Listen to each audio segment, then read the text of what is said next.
Hey everybody, welcome back to another episode of Talking Cardboard. My name is Cory, and in today's video I will be doing a brief overview and a playthrough of a few of the rounds of the brand new game called Creature Caravan.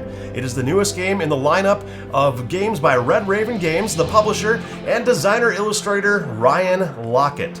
So let's get down to the table and see how this game plays.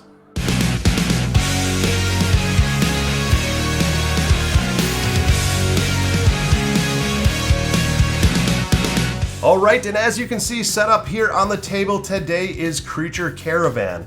Today I'm going to be running through a few rounds of the game to give you a feel and an idea of how the game plays to see if Creature Caravan would be a good fit for you.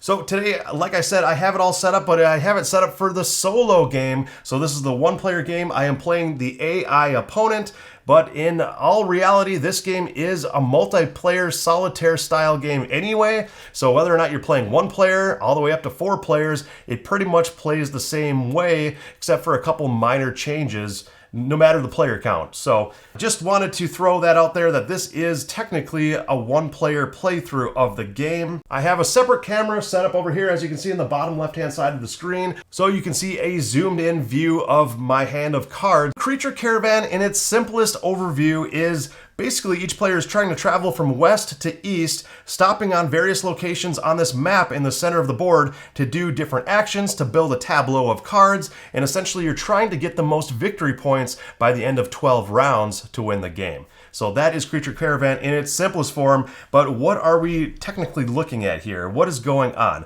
Well, first things first is I do want to set up the game because I haven't finished setup quite yet, and then I'll get into explaining how the game works here. So the first thing you do in a solo game is you roll a die for your opponent, and check out which number it is. I rolled a 5, and that's where their caravan starts on the map. So you got 1, 2, 3, 4, 5, and that's the location of my opponent's caravan on the map there. And then out of the 5 remaining other spots, I can choose where I'd like my caravan to start. So looking at the map here, where do I want to start? There's a bunch of things going on. I think I will start in the 6th position there and work my way east there. Alright, and to finalize the setup here, I already drew my 8 card hand, so I've got my hand over there, and then the rulebook recommends that if you would like to play in more of a beginner or a novice mode, that your AI opponent starts with 2 cards in their tableau. One is Aged Engineer, and the other is Trinket Wagon, so I have decided to play on the easiest mode and have my AI opponent start with those cards.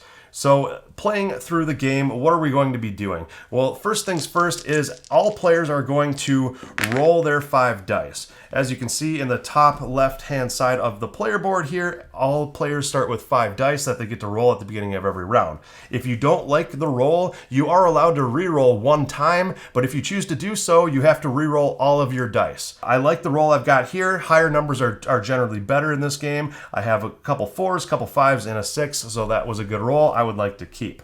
So there are different actions that you're trying to do. A lot of the actions revolve around either your own personal player board or cards that you build into your tableau that might give you special effects, special actions, or other dice locations that you can place your dice on to do various actions that are unique to you. So you are gaining cards, like I said, to gain those additional unique powers and unique actions. The first thing I'd like to explain is that all dice actions have different pip values displayed either on the boards and or the cards, and the pip value denotes the minimum value die you must place there in order to activate that action. So for example, if I would like to traverse a plains location, as you can see here, it takes a die value of 3 or higher. I've got a 4 here, for example, to place there in order to traverse one plains location. As you can see, there's a bunch of plains locations here on the board. There are cloud locations that just counts as a plains location for terrain's sake, and then you've got lakes, mountains, plateaus, and some other locations going on like White Castles and some Ember Zombie locations as well, but I'll get into that in a second. So if it's anything other than a plains, you would have to do a different action, but because I'm looking to move forward onto a plains location, I could play that 4 there to move forward. You can only move orthogonally. You can move backwards, up, down, left, right. You cannot move diagonally unless you have a special ability on a card that allows you to do so. So that's another thing to keep in mind. The other movement action in the top right-hand side of the board is it costs 2 dice, but the values can be anything you want. It has to be a minimum value of 1. So for example, I could place a 4 and a 5 on that spot there, and that allows you to go to any terrain type on the board. So for example, I could move onto this body of water there as another action. So that is how movement works on your player board.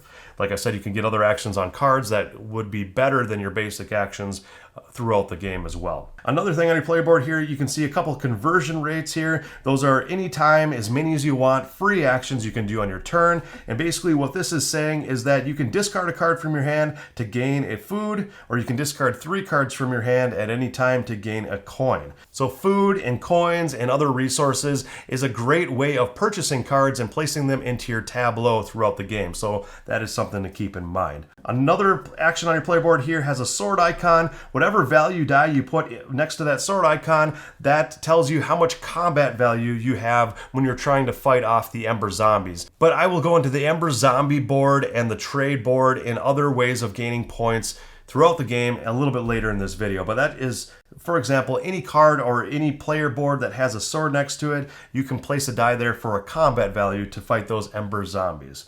The next thing you can do with a value of 2 or higher on a die is trade at the market, which I will go into here right now. It's a good time to go into it. So trading at the market allows me to do one trade at the market.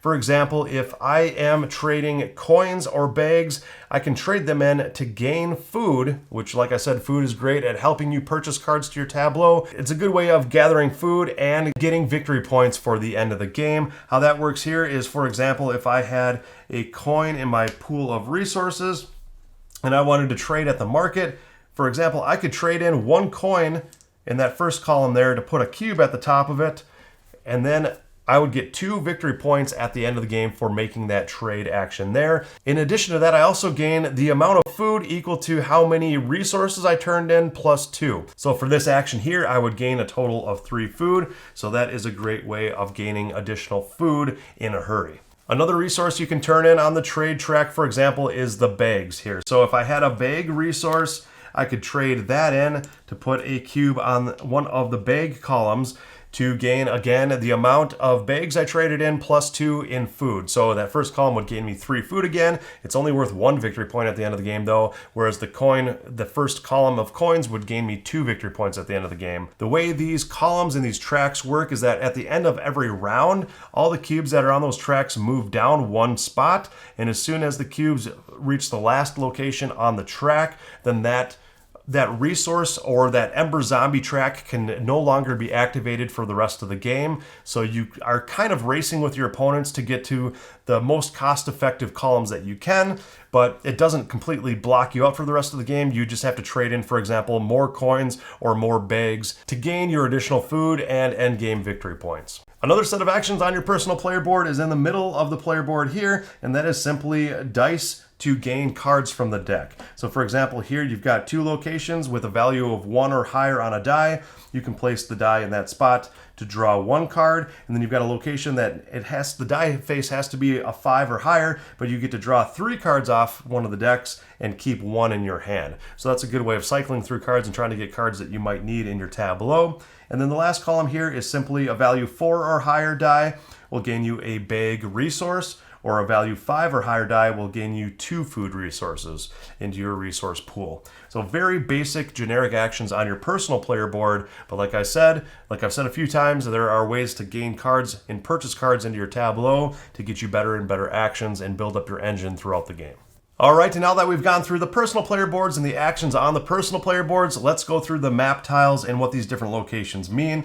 So, like I said, we are traversing from left to right, or essentially from west to east, to try to get to the east city at the end of the map. You don't have to get all the way to the end to win the game. There are plenty of opportunities to get enough victory points to win the game by not going very far on the map at all. But one of the ways to score end game victory points is by each spot that you travel on the map throughout the game gains you 1 victory point. So that is something to keep in mind. Also, at the end of every round, after all players have done their actions, you are also placing a tent or a camp location on your tile that you ended on to show that you are camping there for the night, and each player has 12 of these tents or 12 of these camp tokens to show that by the end of the 12th round, that will end the game. Once you run out of those tents, the game will end. So what happens when you end your turn on a location?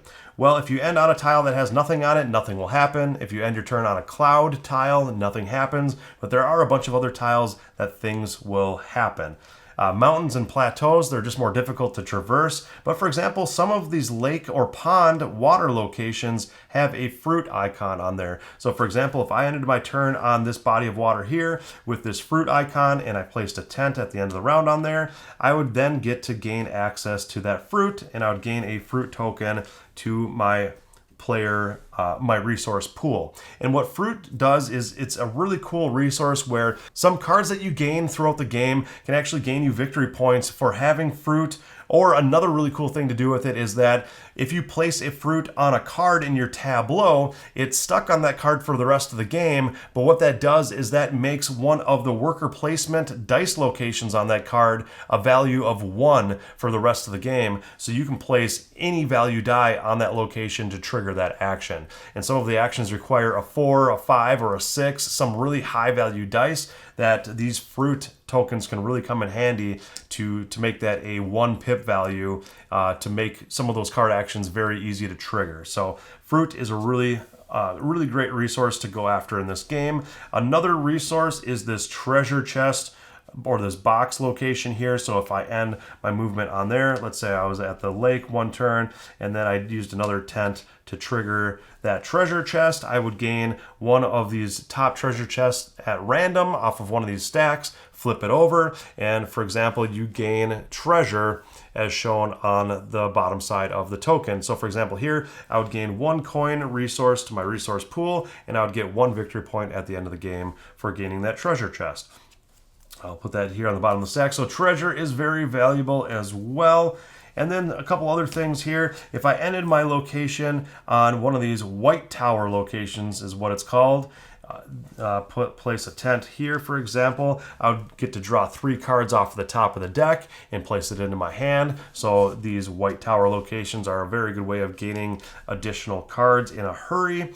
And the last thing to go over here is that you see these rectangles with the circle and X in them all across the map in various locations, and those are the Ember Zombie locations. So in a multiplayer game, it works a little bit differently in a one-player game, but in a multiplayer game, what's going to happen when you enter a location that has, for example, this Ember Zombie symbol on it, I would have to then gain an Ember Zombie token immediately to my player board, and that's worth -1 victory point at the end of the game. But what you are doing in anticipation for that, knowing that I was about to land on an Ember Zombie location, I may have, for example, placed a value 6 die on my sword action on my player board before I entered that location in order to spend that die to do combat against this Ember Zombie, so I don't have to keep it on my board for that -1 point at the end of the game. If you don't take care of the Ember Zombie immediately, that will be stuck there on your player board for the rest of the game, automatically giving you -1 victory point at the end of the game. So you want to make sure that you take care of the Ember Zombie immediately when you gain them, because if I were to enter another location with an Ember Zombie symbol on it, I would immediately gain another one, and then my only opportunity to take care of it is that new Ember Zombie. I cannot go back and try to fight a previous Ember Zombie that's already on my player board.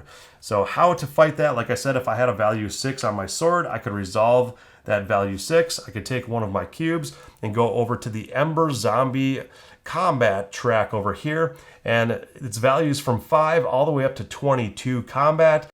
And basically you just want to put your cube on the highest total combat value you can to get the most amount of victory points at the end of the game. So I wouldn't want to necessarily place my cube on the 5 location, but I might want to place it on the 6 here to show that I used 6 combat to defeat this Ember Zombie. And then my cube here, as it goes down from round to round, will be worth 2 victory points at the end of the game. Also on this Ember Zombie board over here, you see that the White Castle locations give you access to drawing 3 cards off the top of one of the decks, and that's just a reminder there as well. So that is how you gain Ember Zombie tokens and defeat them, and if you don't, you gain -1 victory point per Ember Zombie token, and you're just going and traversing the map and trying to get as far east as you can throughout the game. And that's about the gist of it.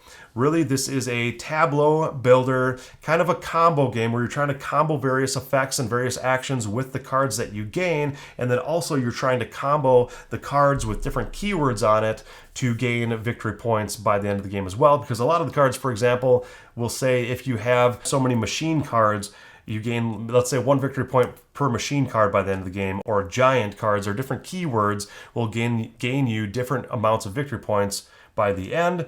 This one, for example, on this trinket wagon, which my AI opponent has, says it'll gain 9 victory points if this player has 4 or more machine cards in their tableau by the end of the game, and this card counts as one of the 4 machine cards that they need. So this other aged engineer here, looking at the keywords on this card, it's just a folk. It's a folk card. Nothing else to it. So if you look at the victory points that this card gains you, the AI player will get 1 and then plus 1 victory point per machine card they have at the end of the game as well. And like we said here, the trinket wagon is a machine card. So this is already worth 2 victory points, and they are already 1 out of the 4 machines that they need in order to get 9 victory points from the trinket wagon. So, and this is at the easiest mode, easiest setting. Let's just say I've already played this game a couple times solo, and I have not won yet. I have not beaten the game yet. It is a very difficult game for the solo version, which I appreciate, which I like. And I'm only hoping to get better with the more plays that I do here. So starting the game, like I said, all players will roll dice. In a 1-player game, I'm just going to do 1 player at a time. I'll do myself first and roll the dice. Like I said, if I didn't like the roll, I could re-roll, but I would have to re-roll all of the dice all at once. I've got a 2, 3, 4, 4, and a 5. That's a good enough roll. I think I will keep that for now and just kind of see what I can get from there. Taking a look at my hand over here, I've got some cards that grant me additional combat, which are really nice. This card, this Birdfolk Mystic, says each turn you may raise a dice value by 1, so that's really nice to have. The Friendly Zombie, reroll 1 die per turn. That's extremely nice.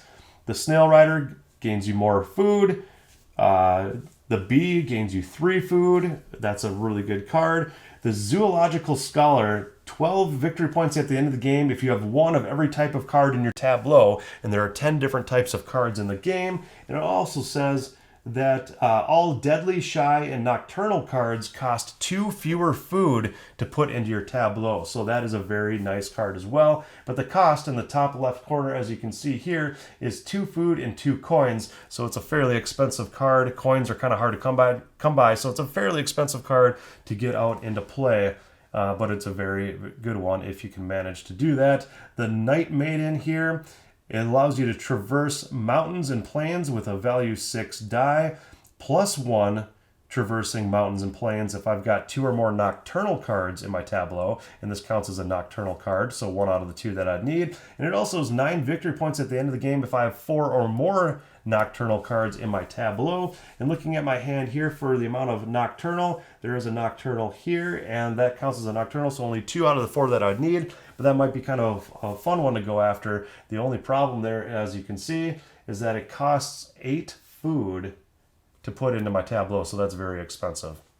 So let's just get going here with the game itself and just kind of see where it takes us. So the first thing, I know here on the player board that on the map I'm going to be running into an Ember Zombie, and I know the weakest Ember Zombie takes 5 combat in order to defeat it, and the highest value die I have is a 5, so I do have to definitely use that one. If I'm going to be moving this turn, I definitely have to use that 5 on the combat location, and then I can use a 3 or higher to move forward onto a plains spot, so I'm definitely going to lock that into place there. I'm not really too keen on gaining more cards to my hand at the moment because I think I've kind of got enough to work with so far.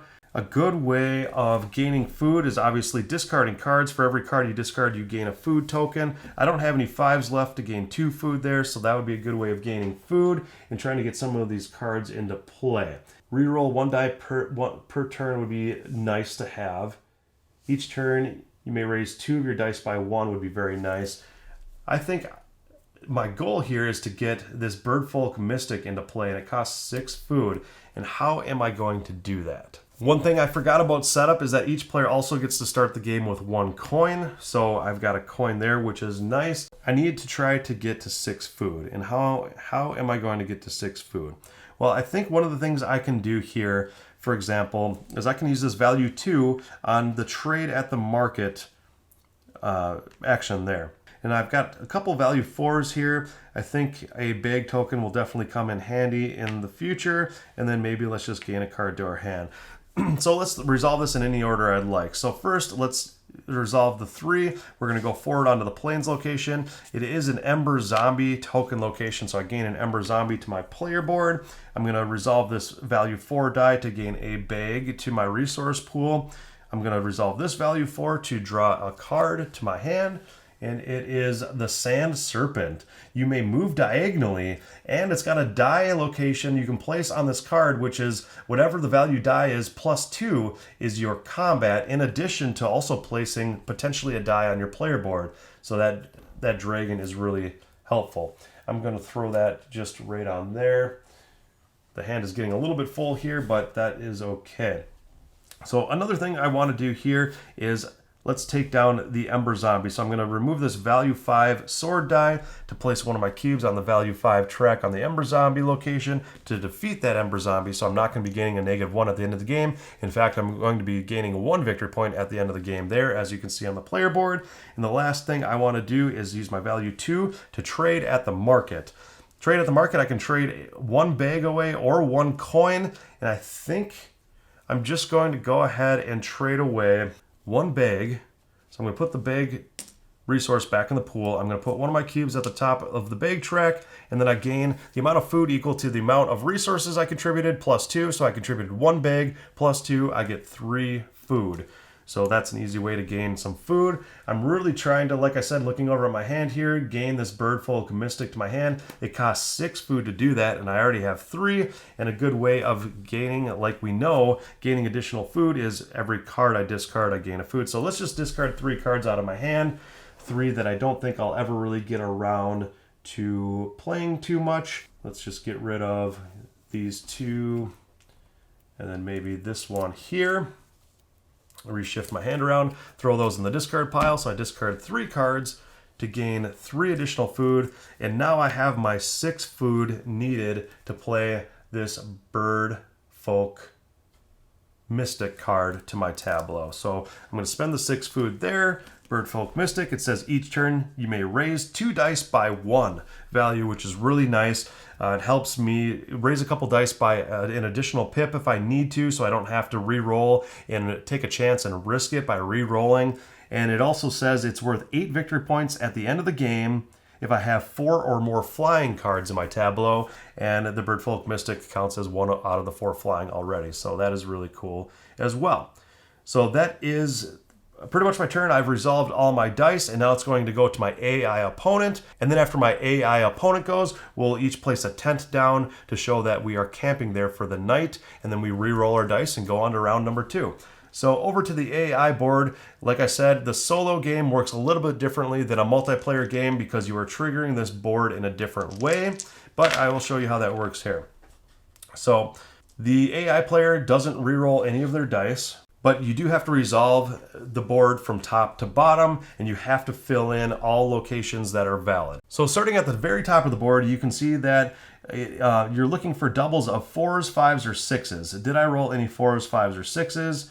And you're looking for the highest value. I did. I rolled double 5s and actually triple 4s, but we'll take the 2 5s, place them in the top. Did I roll double 1s? No, I did not. Going on to the next ones, 2, 3, 4, 5, and 6. I did roll 3 4s, so one of them is going to go into the 4 spot, and any remaining dice that did not get assigned a value on the board go to the combat dice pool for their combat dice, and then resolving the board from top down.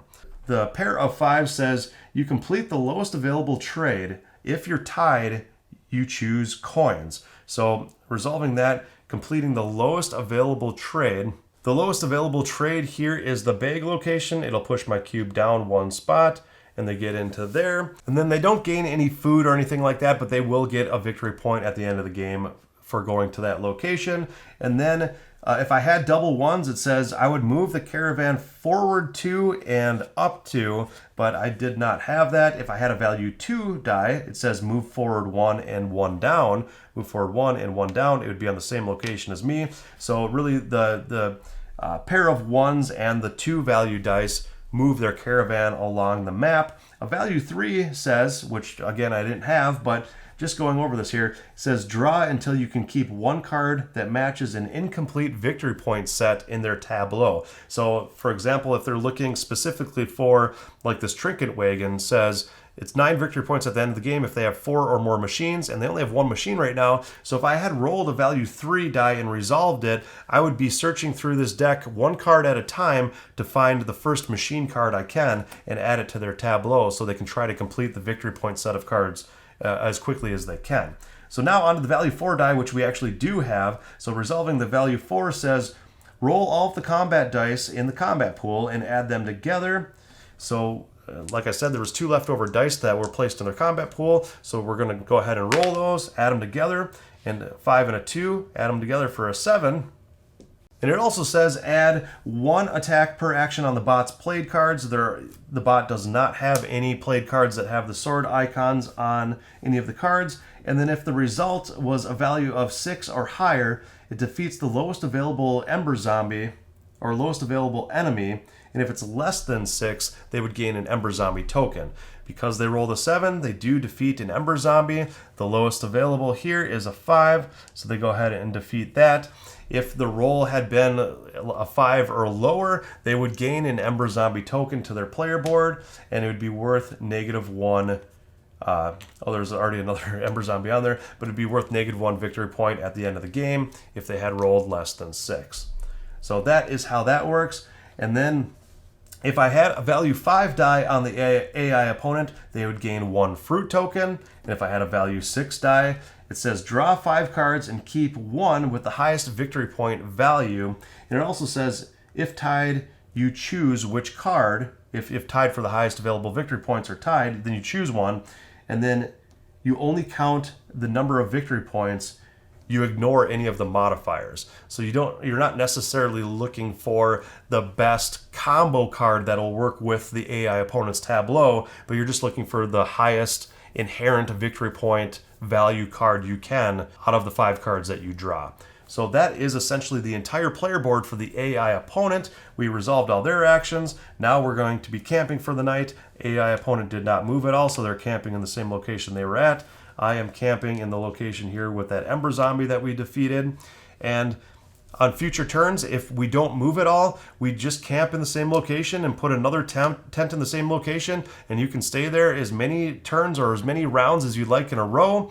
But there are additional victory points you score at the end of the game for the amount of different locations you have one of your tents on. So that's something to keep in mind. You don't necessarily have to move. You also can move on to the same location and put a tent on the same location as you and your opponents. That does not matter, but you're trying to diversify the amount of tents you have at different locations to gain more victory points at the end of the game for that. So that is something to keep in mind. All right, and now I think we should go through one more round of the game here to really show you how the flavor works with the game and a good feel for it. And then one thing I did want to mention, now that we're kind of at the halfway point, is that if you enjoy the content you see here on the channel, feel free to subscribe, leave comments below, and like the video. We really do appreciate all of your support, and it really helps bring us further future content for all of you to view here on the channel. Another thing I wanted to mention here very briefly, real quickly, is that I will be getting additional playthroughs of Creature Caravan played in future sessions where I play through a full game or at least a lot more rounds of the game to really give you an overall feel. I'll probably do some live playthroughs by myself, playing the solo version of the game against the AI opponent, and I'll play through all 12 rounds of the game and really tally up the scores and see who wins. And I'll play through those full playthroughs at a later date. But for now, in this video, I just wanted to give you a flavor of a couple of the rounds to let you know what this game is all about. So round 2, like I said, we're going to roll out the dice here. And I had a really terrible roll. So I have 3 2s, a 3, and a 5. 2, 2, 2, 3, 5. So it's a really bad roll. In this circumstance, I would typically re-roll all the dice, but I do remember that I have a card that says each turn I may raise 2 of my dice by 1 value.